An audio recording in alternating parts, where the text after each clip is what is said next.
As we've been reporting, there are a great many states tonight beginning the slow process of opening up their economy. But of course, that doesn't mean the virus is any less contagious, any less deadly than it was when it all began back, or at least when we found out about it, really, back in March. So if you're one of the millions of Americans now wearing a mask or even thinking about wearing a mask, our next story will be especially significant. It's about how far an unprotected cough can travel and what the impacts might be.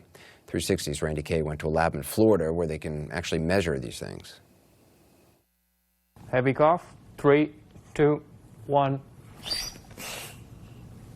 Inside this lab at Florida Atlantic University, 2 engineering professors are measuring the power of a cough. 2, 1. Using a dummy, they fill its mouth with a mix of glycerin and water. Then, with a pump, force the dummy to cough. Then wait to see how far the droplets travel. They fill the air, visible with the green laser light, simulating what happens when we cough. It generates particles on the order of 10 to 20 microns, which is roughly close to what the smallest droplet sizes are when we cough. Take note how quickly the simulated respiratory droplets spread. 1. The droplets expelled traveled a distance of 3 feet almost immediately. Within 5 seconds, the droplets were at 6 feet, then 9 feet in just about 10 seconds. Remember, 9 feet is 3 feet beyond the recommended social distancing guidelines. It's already reaching roughly 9 feet now. It's still moving farther slowly. The fog of droplets lingered in the air, but kept moving forward, taking just another 30 to 40 seconds to float another 3 feet. It's getting closer to 12 feet now. Yes, he said 12 feet. Over and over again, the simulated droplets blew past the 6-foot mark, often doubling that distance. Okay, it has passed 3 feet already, approaching 6 feet. And it looks like it has crossed 6 feet. And now it has slowed down. How long might they linger at 9 feet and 12 feet? So at 9 feet, they could linger for, provided still air, 2 to 3 minutes.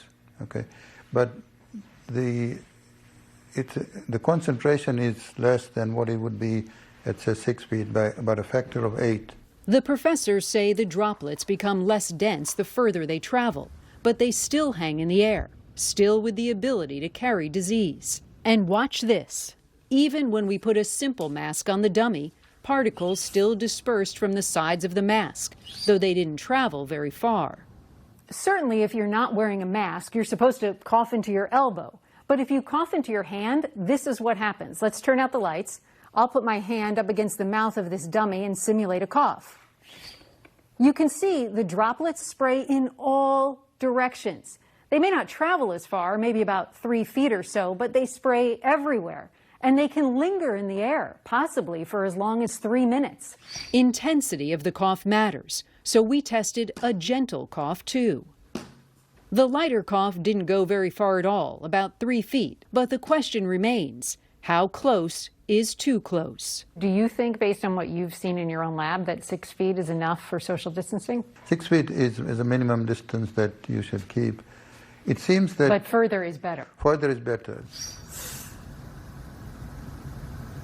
Wow, it's amazing to see that, Randy. I mean, that really blows me away. I'm guessing they'd have different results outside?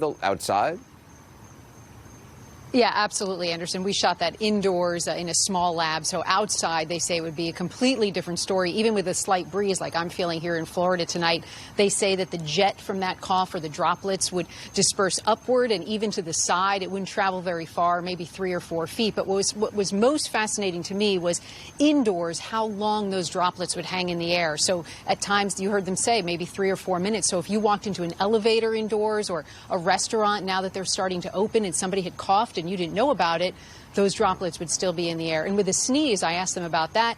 They said a sneeze is much more powerful. There would be more droplets and they would travel even further. So not exactly comforting.